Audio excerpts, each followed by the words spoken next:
pois esta é a vontade de Deus para conosco em Jesus Cristo. Aleluia, aleluia, aleluia, aleluia, aleluia, aleluia. O Senhor esteja convosco. Ele está no meio de nós. Proclamação do Evangelho de Jesus Cristo segundo Lucas. Glória a vós, Senhor. Aconteceu que, caminhando para Jerusalém, Jesus passava entre a Samaria e a Galiléia. Quando estava para entrar num povoado, 10 leprosos vieram ao seu encontro, pararam à distância e gritaram: Jesus, mestre, tem compaixão de nós. Ao vê-los, Jesus disse: Ide apresentar-vos aos sacerdotes. Enquanto caminhavam, aconteceu que ficaram curados. Um deles, ao perceber que estava curado, voltou glorificando a Deus em alta voz. Atirou-se aos pés de Jesus, com o rosto por terra, e lhe agradeceu. E este era um samaritano. Então Jesus lhe perguntou: Não foram 10 os curados? E os outros 9, onde estão? Não houve quem voltasse para dar glória a Deus, a não ser este estrangeiro? E disse-lhe: Levanta-te e vai, tua fé te salvou. Palavra da salvação. Glória a vós, Senhor. Aleluia, aleluia, aleluia, aleluia, aleluia, aleluia.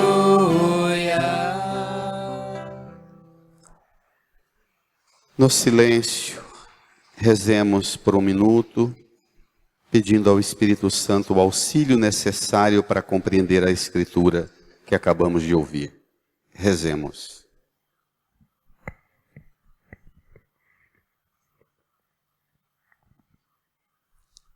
Amém.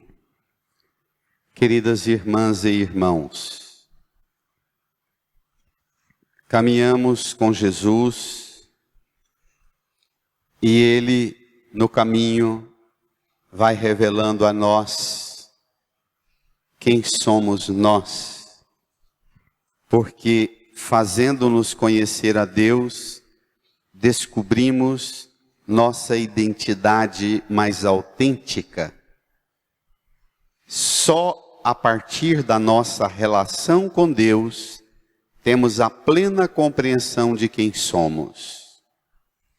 E sabemos para que estamos neste mundo, qual nossa identidade, nossa verdadeira realização se encontrará, como a partir dessa identidade que Cristo nos possibilita. Domingo passado a gente estava com Jesus no caminho para Jerusalém. Os apóstolos pediram-lhe: Senhor, aumenta a nossa fé. E Jesus ensinou que fé não é quantidade, é qualidade. Mesmo pequena, como um grão de mostarda, pode fazer um regalo em nossa vida. Fé se mede pela nossa disposição em responder ao chamado de Deus e trabalhar.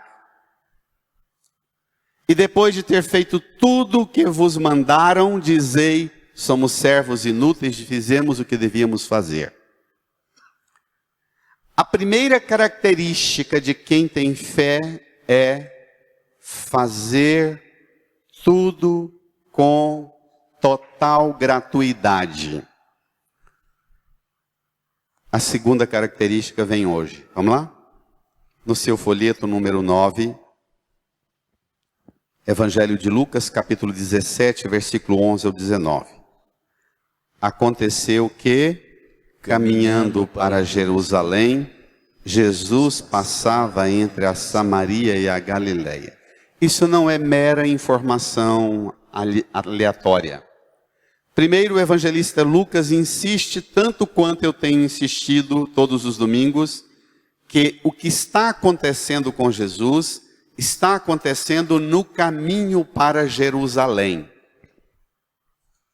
Isso é importantíssimo, porque tudo quanto ocorre nesse caminho tem uma finalidade: preparar os discípulos, capacitar os discípulos, qualificar os discípulos para que, chegando em Jerusalém, ele no caminho anuncia 3 vezes que vai acontecer isso aqui com ele.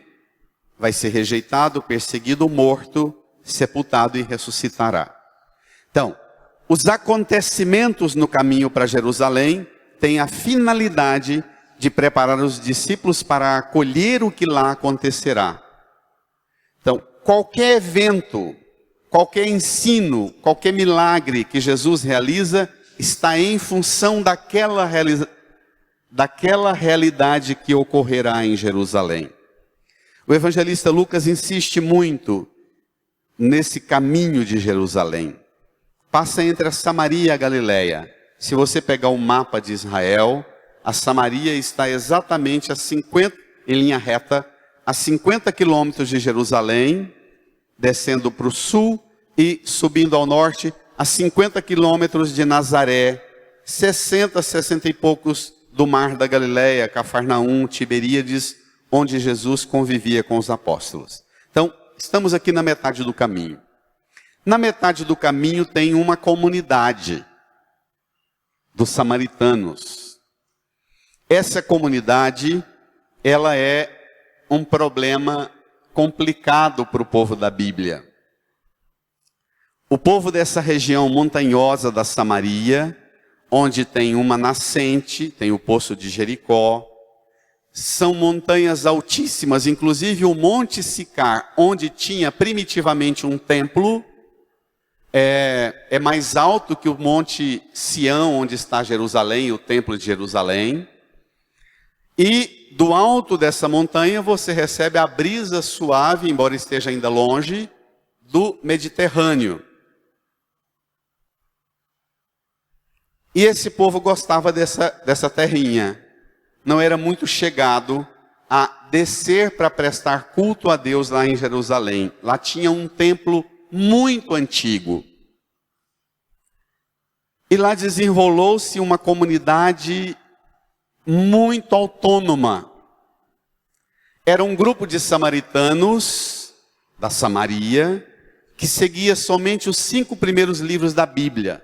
Tinha um templo próprio, praticava todas as normas de culto que os 5 primeiros livros da Bíblia prevêem, não seguiam nenhum dos outros livros do Antigo Testamento, nem Provérbios, nem Sabedoria, nem os profetas.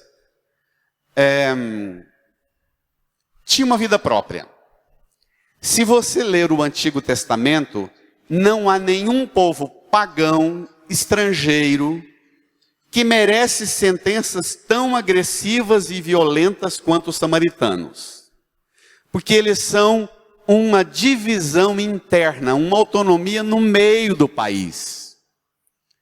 A origem dessa autonomia se evidenciou mais ainda a partir do reinado de Davi. Davi instaurou uma monarquia, diluiu as várias tribos e fez uma confederação de tribo, mas depois diluiu os laços de tribo e codificou uma federação. Pediu para encerrar os cultos nos vários montes. Os estudiosos falam entre 5 e 7 lugares de culto, de montanhas, onde se prestava um culto a Deus.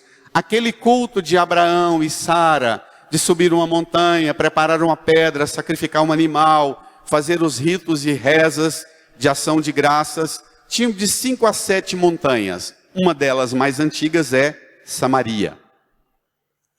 Quando Davi construiu Jerusalém, construiu o templo de Jerusalém, ele fez um decreto proibindo o culto nesses templos. E essa comunidade da Samaria resistiu, disse, não, nós vamos ficar aqui com a nossa igrejinha, com a nossa reza, nós não vamos descer daqui, subir as montanhas pesadas para Jerusalém, não, nós vamos continuar nossa identidade aqui. Repito, é importante, não há nenhum povo dos mais malucos e perversos e pecadores na lista dos pecadores declarados no Antigo Testamento, que incita mais ódio contra eles do que os judeus contra os próprios samaritanos, que se consideravam também judeus, que é uma tribo dentro do país. Nesse caminho acontece uma coisa, vamos lá? Versículo 12. Quando estava para entrar num povoado, 10 leprosos vieram ao seu encontro, pararam à distância e gritaram. Espera um minutinho. Esses leprosos estão na beira do caminho do norte do país, do Vale do Jordão,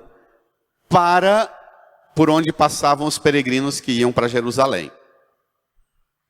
Eles eram um caminho estratégico, eles pediam esmola para os peregrinos. Mas tinha também grupos de samaritanos que assaltavam os peregrinos. Não era uma relação muito tranquila, não. Os que iam para Jerusalém, quando encontravam esses, não podia. O livro do Levítico e o livro dos Números têm regras rigorosas de como lidar com um leproso. Lembrando que leproso aqui, e particularmente no capítulo 13, 14 do livro do Levítico, não é o que nós conhecemos hoje, a hanseníase. É mais amplo. Era qualquer doença da pele, não só da pele. Mas para quem é mais antigo comigo aí, lembra de quando as roupas mofavam, sobretudo de algodão, mofavam e a mancha de mofo apodrecia, o pano diluía. Também aquelas manchas de mofo na parede das casas, era considerado lepra. Tanto na roupa, tinha que tirar a roupa e queimar. Se aparecesse uma mancha na parede de fungo, de mofo, tinha que tirar tudo de dentro de casa.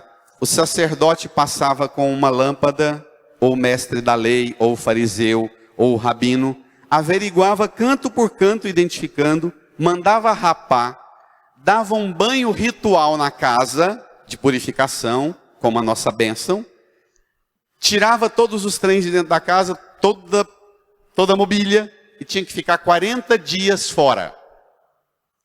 Se era assim, com uma mancha na parede, imagina com quem está caindo os pedaços dos dedos, deformando o rosto, o corpo, imagina.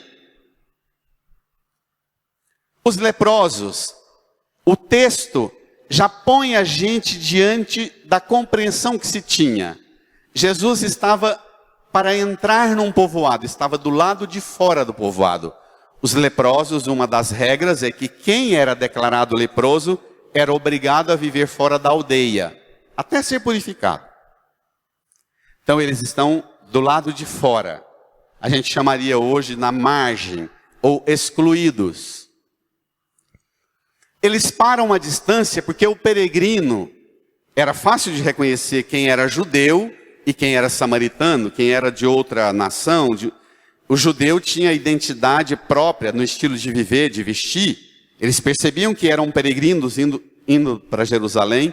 E um judeu jamais poderia encostar num leproso. Na verdade, o livro do Levítico e dos Números descreve que não pode nem pisar onde ele pisou, sentar onde ele sentou, tocar onde ele tocou.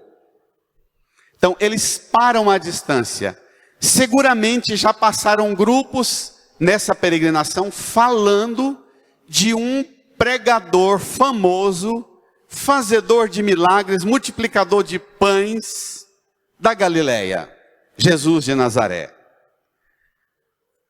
Os leprosos que ficavam na margem do caminho ficavam ouvindo essas conversas, essas notícias todas. Vamos ver o que acontece. Pararam à distância e gritaram, porque não podia chegar perto. O livro do Levítico diz que quando o sacerdote afere e olha uma mancha no meu braço e declara que eu estou com lepra, o livro do Levítico descreve que eu teria que bagunçar meu cabelo, cobrir meu rosto, a minha barba, rasgar a minha roupa e ficar à distância. Ao perceber o mínimo sinal de alguém aproximando, eu deveria confessar-me impuro e gritar: impuro, impuro, não chegue perto porque aqui tem um impuro. Lembra que, embora seja um problema de saúde, eles não tinham uma noção de saúde. Eles associavam as enfermidades do corpo como problema espiritual. Chama de impuro que está associado a comportamento moral. Se você está doente é porque Deus te castigou. Você ou seu pai e sua mãe fez alguma coisa e Deus te puniu. Era a compreensão. Então, o que está acontecendo com Jesus no caminho para Jerusalém é catequese para a gente entender o que vai acontecer em Jerusalém. E nesta cena que vem agora, vai ocorrer uma ruptura de Jesus. Presta atenção no que eu vou falar, porque se não entender o que eu vou falar, vai sair com heresia da igreja. Jesus faz uma ruptura com a maneira com que interpretava o Antigo Testamento. Ele não faz ruptura com o Antigo Testamento, mas ele faz uma ruptura com a forma de interpretar. Tem diferença? Fundamental. Fundamental.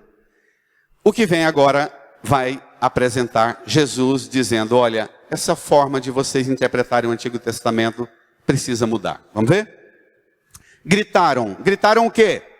Jesus, mestre, tem compaixão de nós. Chamam Jesus, chamam-no pelo nome. Há uma razoável intimidade? Ninguém chama um transeunte, um viajante assim pelo nome. Dá-lhe um título, mestre.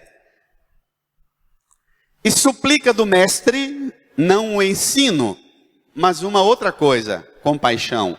O mestre geralmente transmite um ensino, mas eles pedem do mestre uma outra coisa, compaixão. Tem como, no Brasil de hoje, ser mestre sem ter compaixão? Quantos professores chegam à exaustão com a profissão, porque é tanta enfermidade psicológica, emocional, da alma e do espírito dos alunos, porque ele quer dar conteúdo, mas não adianta dar conteúdo porque está todo mundo enfermo. Isso existe? Você prepara um mega de um conteúdo, organiza, fala, vai bombar essa aula. Você chega lá, você introduz o conteúdo e não reage, e não avança, e não avança. Você começa a ter raiva, fúria, lá pelas tantas. Uma palavra de alguém na sala pensa, esse povo está precisando de compaixão hoje. Eu vou ter que passar por cima do conteúdo. Mais ou menos isso que ocorre. As mestras e os mestres que aqui estão, aprender com Jesus a ser mestre da compaixão. Jesus tem uma reação que parece estranha. Ao ouvir que eles gritam chamando de Jesus, que significa Deus salva, dá-lhe o título de mestre, o que ensina, pede compaixão. Jesus tem uma reação que parece estabelecer uma distância enorme. Vejamos. Ao vê-los, Jesus disse: Ide apresentar-vos aos sacerdotes. Ide apresentar-vos aos sacerdotes. Estranho, porque nas outras solicitações que Jesus tem, os evangelhos pesam a mão nos gestos delicados de Jesus. Aproximou, tocou nele, sentiu compaixão. Aqui Jesus mantém uma distância, não se envolve. Se pararam a distância e gritaram a distância, Jesus fala, daí mesmo vai procurar o sacerdote. Por quê? o sacerdote era o único que poderia decretar o que deveria ser feito. Agora, eu vou dar uma informação que é muito resumida a informação que eu vou dar. Eu peço encarecidamente que os irmãos e irmãs se ocupem com a palavra durante a semana para aprofundar a informação que eu vou dar. Como é que um peregrino indo para Jerusalém, para subir ao Monte Sião, ao Templo de Jerusalém, o único lugar onde Deus habita e para ele se poderia prestar culto desde 1000 anos atrás, com Davi. Como é que um peregrino poderia ajudar um pedinte, um mendigo que pede compaixão? Primeiro é aquele imediato de jogar uma esmola. Não podia tocar nele. Se ele encosta aqui, eu não poderia encostar dando a minha esmola para ele aqui. Eu tinha que jogar a esmola. Porque se ele encosta aqui para pegar a esmola que outro passou e deu, e eu encosto para colocar a minha, eu contaminava com a lepra dele. Mas a forma cultural, da cultura religiosa, que os judeus tinham e que os sacerdotes ensinavam, esse povo lascado que está na beira do caminho, que está pedindo esmola, que está pedindo compaixão, foi parar desse jeito é porque não vem aqui na nossa igreja, no nosso templo, não dá o dízimo, não dá a oferta. Vocês têm que ensinar a eles que eles tiveram a vida desse jeito porque não deram a oferta. Os sacerdotes ensinavam assim. Tanto é que os sacerdotes tinham bancas de bois, lembra? Cabritos, carneiros no templo para vender. Bancas de moedas para fazer o câmbio. Porque os peregrinos que chegavam, a Zarinha está lá pedindo esmola para o filho dela que está com lepra mais afastado. Para ela eu podia dar a esmola. Eu falava, olha Zarinha, não vou te ajudar, não vou dar esmola para você, mas chegando em Jerusalém, eu vou fazer uma oferta no templo por mim e pelo seu filho. Aí eu chegava em Jerusalém, comprava um cabrito, um carneiro, um bezerro, 3 latas de farinha, de azeite, separava o dízimo na proporção do que eu tinha durante um ano, o dízimo e a oferta, trazia para o sacerdote e entregava para ele oferecer, primeiro por mim, pela minha família.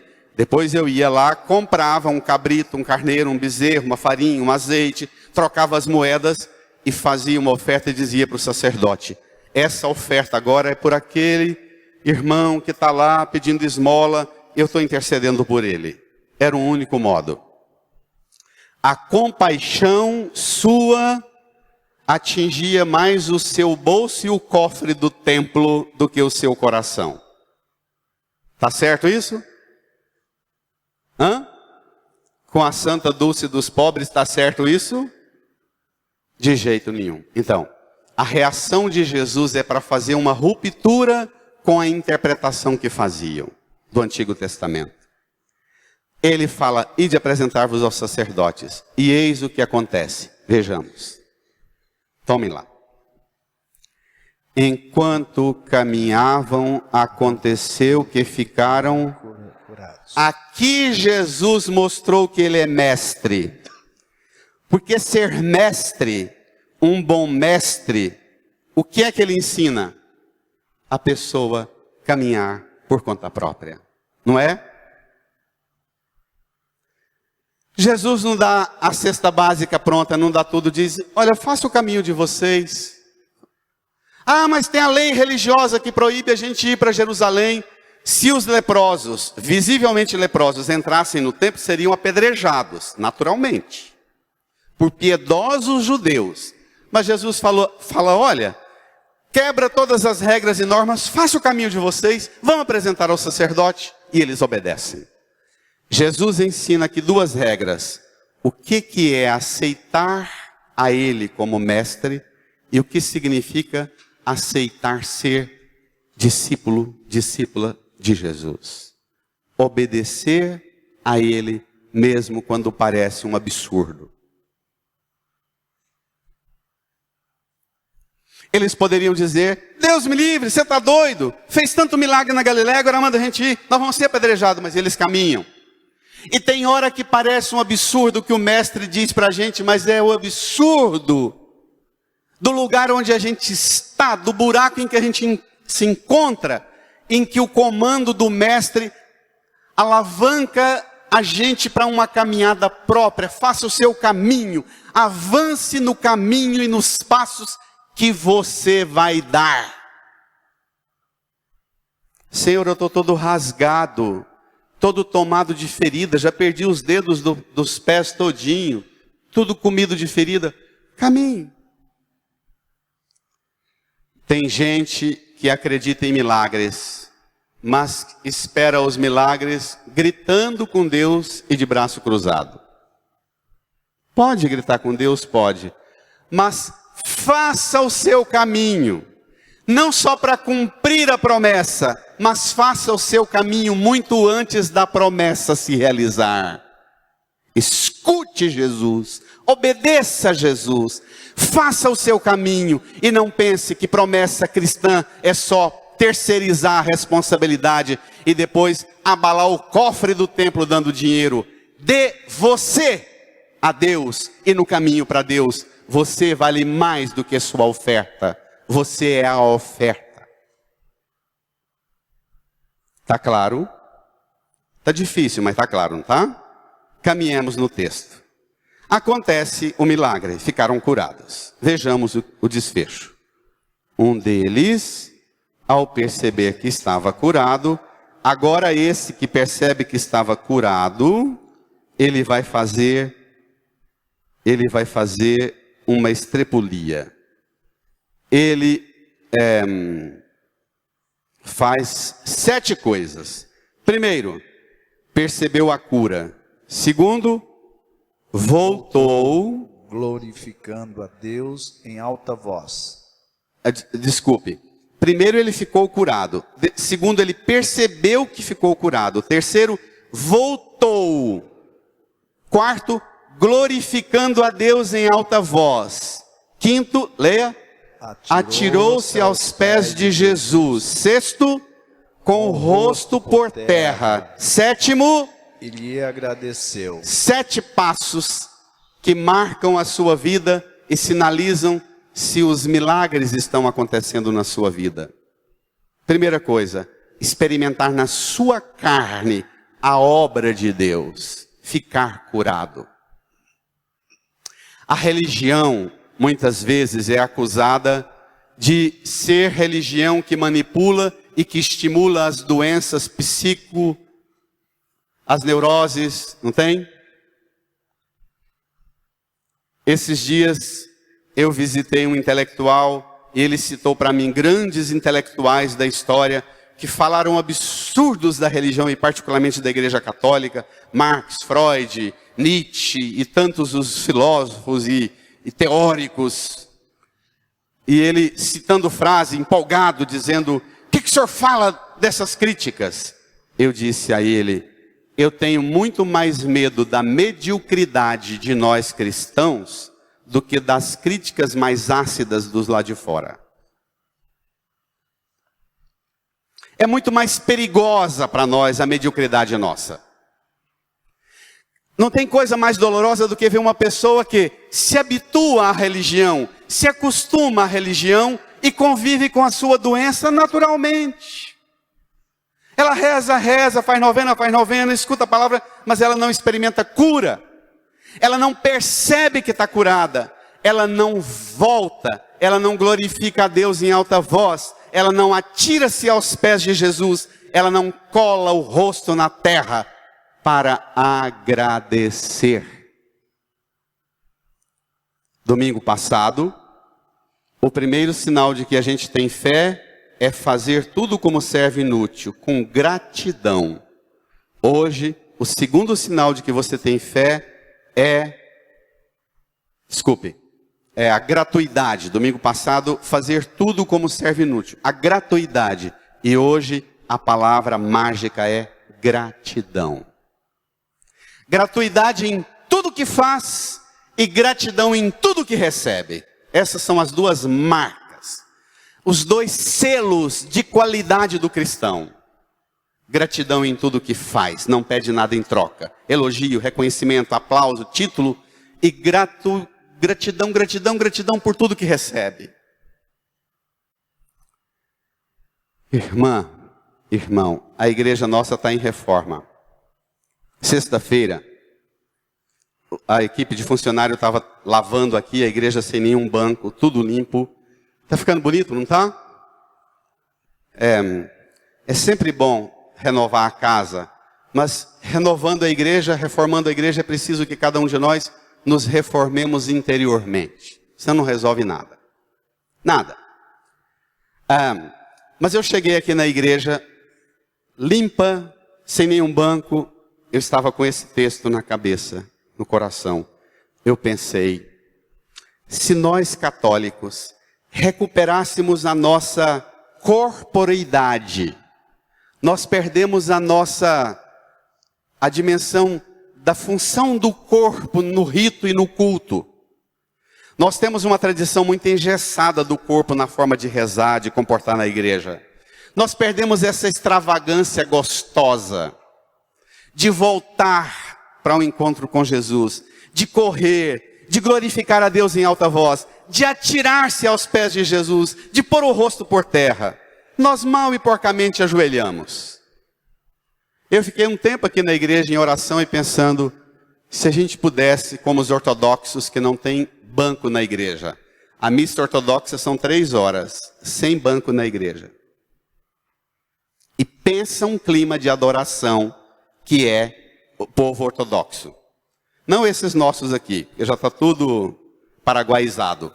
Mas os ortodoxos lá da Grécia, da Rússia, sabe essa dimensão de relação com o sagrado, de força impetuosa, de comportamento que o corpo traduz aquilo, que o corpo expressa, atirar-se ao chão, pôr o rosto por terra, ficar na presença dele agradecendo. Esse deveria ser o apelido de católico.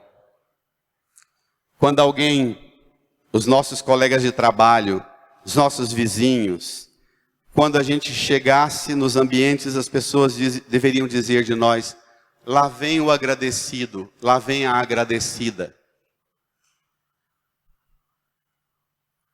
Nós deveríamos ser o povo da gratidão. O povo que não tem medo de atirar-se, de gritar, de glorificar pelo que recebe. Porque nós somos um povo pedinte demais.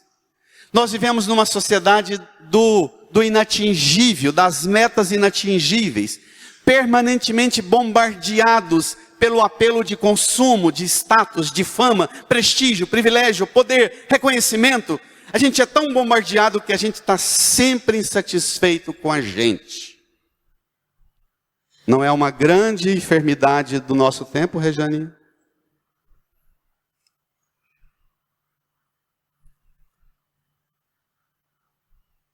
Por isso a gente sempre acha que está no prejuízo e nunca se... Qual foi a expressão que você usou na porta da igreja? Esse povo tem que viver ativamente. Viver ativamente. Ela é educadora, mestra, psicologia e da terceira idade ainda. Então, ela falava disso, que a gente precisa viver ativamente. Sair dessa de querer ser o miserável, aquele que está sempre precisando de mais uma gracinha, mais um milagrezinho. Não reage. Põe-se na cena. Tanto para ir buscar sua cura, quanto para carregar o louvor da cura que te alcançou. Mas tem uma coisa mais difícil para nós, católicos, enfrentarmos, que é o que vem agora. Vejamos. Então Jesus lhe perguntou, brada igreja. Não foram 10 os curados? E os outros 9, onde estão? Não houve quem voltasse para dar glória a Deus, a não ser este estrangeiro? E disse-lhe, levanta-te e vai, tua fé te salvou. A primeira vez ele vem atrás de Jesus e grita, parando de longe, pedindo o quê? A cura, a compaixão para com o estado de leproso. A segunda vez ele rompe todas as distâncias e atira-se aos pés de Jesus em agradecimento. A primeira vez ele vem pedir a cura. A segunda vez ele vem fazer o quê? Eu vou bagunçar a cabeça de vocês. Ele não vem agradecer. Porque Jesus é mestre. Através desse milagre que Jesus operou na vida dele, ele descobriu, porque ele teve uma atitude que na Bíblia só se faz diante de Deus. Ele reconhece Jesus como Deus e Senhor. Glorificando a Deus, atirar-se aos pés, prostrar com o rosto por terra, o Apocalipse descreve que essa é a cena dos adoradores do Deus único no céu. Ele volta, ele vem a primeira vez e à distância ele pede a cura. Mas agora ele vem e aproxima-se de Jesus, olhe para cá. Aquele que vai ser tomado de ferida e de lepra na cruz, e por suas feridas cura as nossas feridas, mas nos dá mais do que cura. Agora o curado vem atrás de Jesus para acolher a salvação. Salvação, irmã, irmão, é mais que cura. Tem gente que às vezes não alcança a graça de ser curado, mas não é por causa disso que não tem fé. Tem gente que tem uma fé vigorosa e morre com a enfermidade que tem, e morre dando um testemunho bonito. Irmã Dulce foi assim. Tinha que carregar um balão, um tubo de oxigênio onde ela ia, para fazer caridade. Doente. Curava todo mundo, mas tomada de ferida, de enfermidade. Mas o sinal mais forte da sua relação com Jesus é querer dele. Eu vou dizer uma coisa também que parece um absurdo. Milagre em qualquer religião você encontra. Agora, salvação é só em Jesus. Amém? Essa é a diferença. Milagre, tem gente que fala que foi nas religiões mais doidas do mundo e dá o testemunho que teve um milagre. Foi. Agora, salvação é só nele. E é isso que o leproso alcançou. Voltou a Jesus porque a estatística é ruim demais. De cada 10, 1 somente quer Jesus como Salvador. 9 quer Jesus apenas como um curandeiro, um resolvedor de problema. O Deus do supermercado, o Deus do mercado. Eu vou, o padre, o pastor faz uma reza poderosa, eu dou meu dízimo, dou minha oferta e a coisa fica do jeito que eu quero. Os 9 só querem a solução do problema. Nós devemos buscar a Deus querendo salvação. O problema, irmã, irmão, é que salvação não é um tema muito agradável para a geração de hoje, para o mundo de hoje. Nós somos escravos do presente, feridos com o passado e doentes com o futuro, de ansiedade e de estresse. Não é uma definição muito dura, mas não somos assim? Escravo do presente, feridos pelo passado, estressado e ansioso com o futuro. Como é que vai caber lugar para pensar em salvação? Uma cambada de gente assim, que não estabelece uma relação com o Deus do eterno. Jesus não diz a ele, levanta-te e vai, tua fé te curou. Levanta-te e vai, porque agora você alcançou aqui, rapaz, foi, não cura, mas salvação. Eu temo que as estatísticas continuem por um longo período, porque nós não temos muita abertura para o tema da salvação. Primeiro, para sermos homens e mulheres da salvação, nós precisamos, esses dias eu vi uma conferência maravilhosa sobre a cura da ansiedade, do estresse, a cura dessa alma ferida, de um corpo sempre cansado, de um espírito sempre azedo e infeliz. Um místico dava uma conferência e ele dizia: eu vou ensinar uma regra miraculosa antes de deitar, todos os dias. Deite no chão do seu quarto, põe o rosto por terra e agradeça a Deus por 7 coisas. Agradeça. Repita para Deus a gratidão por 7 coisas que aconteceram naquele dia. Fique na presença dele agradecendo. Vasculhe, ache 7 motivos para agradecê-lo. Depois se levante, deite, dizendo a ele, repetindo para ele: obrigado pela forma com que o Senhor me trata, cuida de mim, zela, orienta, educa-me, conduz-me. Técnica simples demais para um mundo que a eficiência é a do poder do dinheiro e do consumo. Se nós queremos experimentar a salvação, nós precisamos aprender a olhar para a cruz e, mais do que pedir um monte de trem, diante da cruz a gente nem deveria pedir a salvação, mas diante da cruz a gente deveria só abrir o coração e acolher a salvação. Tem diferença? Nem pedir, mas acolher. Portanto, já acolher agradecendo. E eu proponho que a gente faça agora um exercício de gratidão. Põe-se na presença do Senhor. Estabeleça um diálogo profundo com Ele. Abra seu coração e, retomando o domingo passado, fazer tudo com gratuidade. Diz ao Senhor que você oferece tudo que você fez nesta semana que passou. Tudo que você fez, com gratuidade você entrega para Deus, para sua família, para as pessoas que você ama. Tudo que você fez sem querer nada em troca. Gratuidade. E depois você começa a gratidão. A olhar para você e para a sua semana, tudo que você recebeu de Deus, das pessoas, até anônimas, também da sua família. Agradeça. Faça esse exercício. Cultive uma relação íntima com o Senhor, falando com Ele.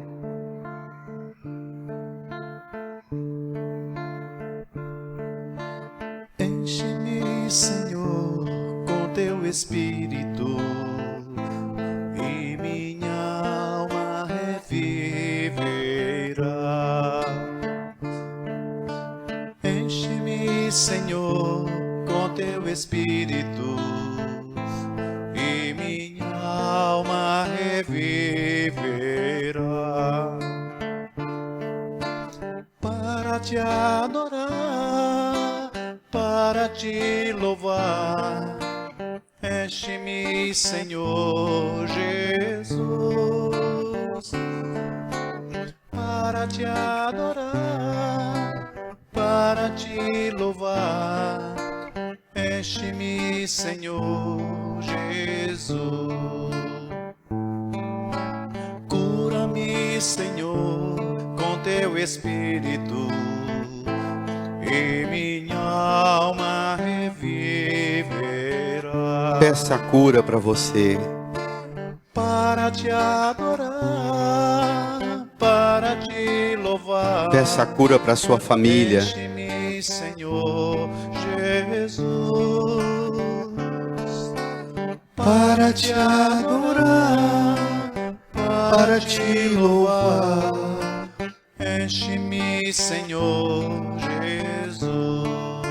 Eu vou convidar a igreja Liberta-me, Senhor, a fazer um gesto, se você puder. Fique de joelhos. e minha alma reviverá. Para te adorar, para te louvar, Incline a sua cabeça. enche-me, Senhor Jesus. Põe a mão no seu coração. Para te louvar.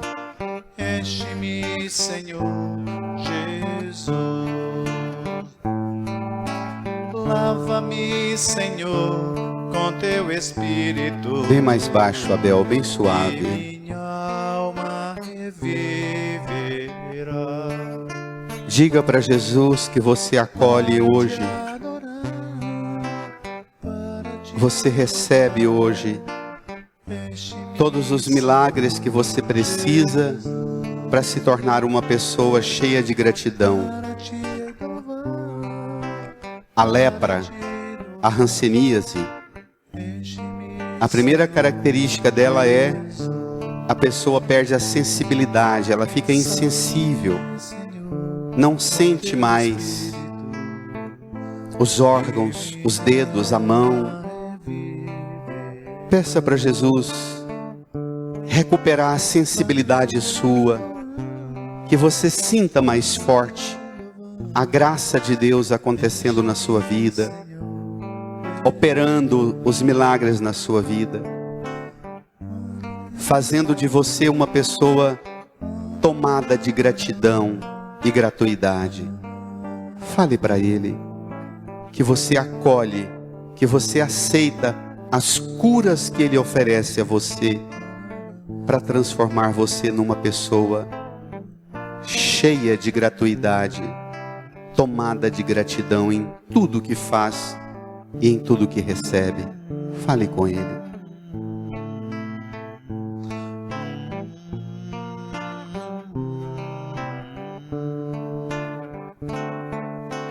Para te adorar, para te louvar, enche-me, Senhor Jesus. Para te adorar, para te louvar. Reze comigo, Senhor Jesus. Hoje eu acolho toda cura que o Senhor me oferece Toda cura que o Senhor me oferece e me devolve e me devolve a graça a graça de ser uma pessoa de ser uma pessoa cheia de gratidão cheia de gratidão por tudo que eu recebo por tudo que eu recebo de Deus, de Deus, da vida, das pessoas, pessoas, dos meus próprios esforços. dos meus próprios esforços. Eu quero esse milagre. Eu quero esse milagre. Eu preciso ser Eu preciso ser tomado de gratidão, tomado de gratidão, de gratuidade. de gratuidade. Cura-me, Senhor, Cura-me, Senhor, e eu acolho e eu acolho esse milagre. esse milagre. E eu acolho E eu acolho o maior milagre, o maior milagre, a salvação a salvação que o Senhor me oferece, que o Senhor me oferece, o perdão dos meus pecados, perdão dos meus a pecados, vida eterna, a vida a eterna, vida em Deus, a vida em Deus, que só o Senhor pode me dar. que só o Senhor pode Eu me dar. acolho, Eu acolho, eu te adoro, eu te adoro, eu te declaro eu te declaro o meu amor. o meu amor. Eu creio, Eu creio, eu professo eu professo a fé no seu nome, a fé no seu nome, no seu poder, no seu poder, na salvação na salvação. que vem de ti. Amém. Amém.